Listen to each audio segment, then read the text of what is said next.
अस्सलाम वालेकुम। दोस्तों, क्या हाल है? आपको ये कहानी कैसी लगी है?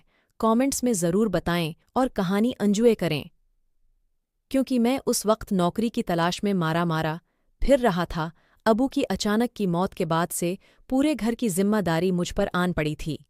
उम्मा बहुत बीमार थीं और उनकी दवा का खर्चा काफ़ी ज़्यादा आ जाता था। मेरे बाकी बहन भाई बहुत छोटे थे, वो स्कूल में पढ़ रहे थे और मैं बहन भाइयों में सबसे बड़ा था।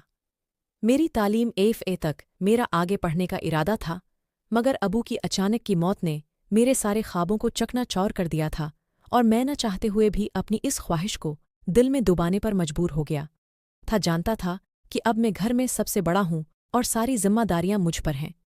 मैं जिम्मेदारियों के बोझ तले दब कर रह गया हूँ। अब मैं अपनी ख्वाहिशात को भी पूरा नहीं कर सकूंगा।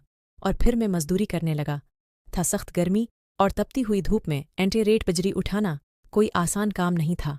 इस सब से मेरा रंग बिल्कुल जलिस का रह गया था और मेरे मनगीतर, जो मेरी खाला के बेटी थी, जो मुझ पर जान देती थी, वो जब भी यहाँ पर आती, मेरी हालत देखती तो वो रो पड़ती थी। वो मुझे कहती कि तुमने अपना किया हाल बना लिया है, तुम तो अभी से हाल से बेहाल होने लगे हो, अपना ख्याल रखो, तुम्हें देखकर मुझे तकलीफ होती है। अपने लिए ना सही, मेरे लिए खुश रहा करो, अपना ख्याल रखा करो। उसकी बातें मुझे नई जिंदगी का एहसास दिलाती थी और मैं ये सोचकर खुश हो जाता था कि कोई था जो मुझसे उस कदर मोहब्बत करता था कि उसके लिए मैं इस कदर अहम था। और फिर सख्त गर्मी में मजदूरी करते हुए मैं बहुत सख्त बीमार हो गया था और अब तो मैं थक कर चूर चूर हो गया था। मुझ में इतनी हिम्मत नहीं थी कि मैं मेहनत मजदूरी कर सकूं। एक दिन मैं परेशान हाल अपने दोस्तों के दरमियान बैठा था। जब ही वहां पर आया, कुछ दिनों से हम सब ही अरशद के बदले हुए तीवर नोट कर रहे थे। अरशद किसी घर में मुलाजिम हो गया था और उसकी तनख्वाह भी मामूली थी, मगर जिस तरह से उसका लिबास, उसका रहन सहन बदल गया था, ये बात हम लोगों को चौंकने पर मजबूर कर रही थी कि आखिर कौन सा उला दीन का चराग उसके हाथ लग गया था। एक वो था जो खुलकर कुछ बताता भी नहीं था, मगर अब मैंने सोच लिया था कि मैं इससे जान के रहूंगा।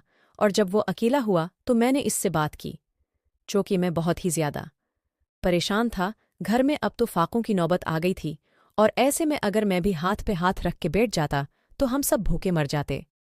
मेरी हालत देखकर उसे मुझ पर तरस आ गया। फिर वो कहने लगा कि कुल तैयार रहना, कल मैं तुम्हें काम पर लेकर चलूंगा। और अगले दिन वो मुझे लेकर बेगम साहबा के घर में आ गया था। उस वक़्त बेगम साहबा और उनके शौहर दोनों ही मौजूद थे और दोनों आपस में किसी बात पर बहस कर रहे थे। बेगम साहिबा ने मुझे सिर से लेकर पांव तक देखा और मुझे कहने लगी कि तुम्हें खाना बनाना आता है।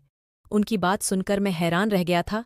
मुझे तो खाना बनाना नहीं आता था। तभी मेरा दोस्त कहने लगा कि हाँ हाँ, ये बहुत अच्छा खाना बना लेता है।